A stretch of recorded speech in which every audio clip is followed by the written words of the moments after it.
conference. 5 years ago, we began this series of conferences with former Prime Minister Shinzo Abe. Since then, Samvad has traveled from New Delhi to Tokyo, from Yangon to Ulaanbaatar. In this journey, it has remained true to its fundamental objectives: to encourage dialogue and debate, to highlight our shared values of democracy, humanism, ahimsa, freedom and tolerance, and to carry forward our ancient tradition of spiritual and scholarly exchanges. I would like to thank the government of Japan for their constant support to Samvad. Friends, this forum has done great work to ensure, promote the ideas and ideals of Lord Buddha, especially among the youth. Historically, the light of Buddha's message spread out from India to many parts of the world. However, this light did not remain static. In each new place it reached, Buddhist thought continued to evolve further over the centuries. Because of the great treasures of Buddhist literature and philosophy can be found in many different monasteries across many different countries and languages. This body of writing is a treasure of humankind as a whole. Today, I would like to propose the creation of a library of all such traditional Buddhist literature and scriptures. We will be happy to create such a facility in India and will provide appropriate resources for it. The library will collect digital copies of all such Buddhist literature from different countries. It will aim to translate them and make them freely available to all monks and scholars of Buddhism. The library will not only be a depository of literature, it will also be a platform for research and dialogue, a true samvad between human beings, between societies, and between man and nature. Its research mandate will also include examining how Buddhist message can guide our modern world against contemporary challenges. Challenges like poverty, racism, extremism, gender discrimination, climate change, and many others.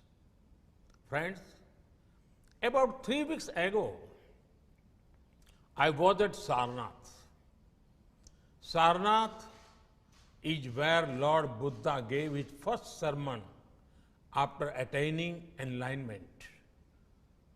This Jyotipunj emerged from Sarnath, spread across the world, embracing the value of compassion, nobility, and above all, Manav Kalyan, the good of entire humanity. And gently, peacefully, it changed the course of world history. It was in Sarnath that Lord Buddha spoke in detail about this ideal of Dhamma. Dhamma for him was more than a prayer and rituals. At the center of Dhamma are humans and the relation with fellow humans. Thus, it is most important to be a positive force in the lives of others. Samvad should be one that will spread the spirit of positivity, unity, and compassion across our planet. That too at a time when we need it the most. Friends, this is the first Samvad of a new decade.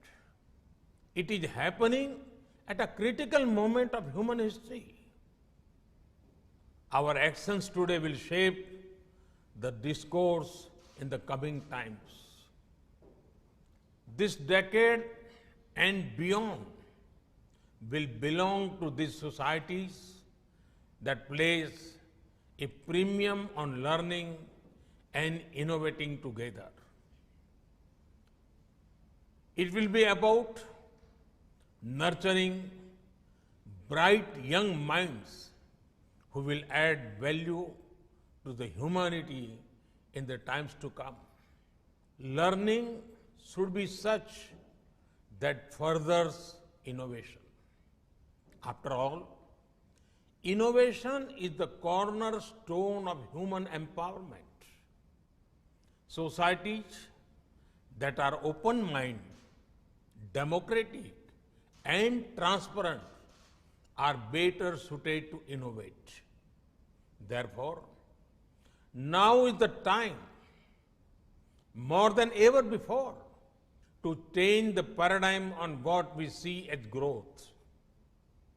Discussions on global growth cannot happen only between a few. The table must be bigger. The agenda must be broader. Growth patterns must follow a human-centric approach and be in harmony with our surroundings. Friends, it is rightly mentioned in the Yamak Baggo Dhammapada, Nahi Beren Berani Sammantit Kudachan Averena Cha Sammanti Esha Dhammo Sandantano. Hostility will never achieve peace. In the past, humanity took the path of confrontation instead of collaboration. From imperialism to the world wars, from the arms race to the space race, we had a dialogues, but they were aimed at pulling others down. Now, let us rise together. Lord Buddha's teachings command the strength to turn the discourse from enmity to empowerment. His teachings makes us large-hearted. They tell us, learn from the past and work towards a better future. This is the best service we can do for our future generations. Friends, the essence of Samvad remains togetherness. Let Samvad bring out the best in us together. This is the time to draw upon our ancient values and prepare for the times to come. We must keep humanism at the core of our policies. We must make harmonious coexistence with nature at the central pillar of our existence.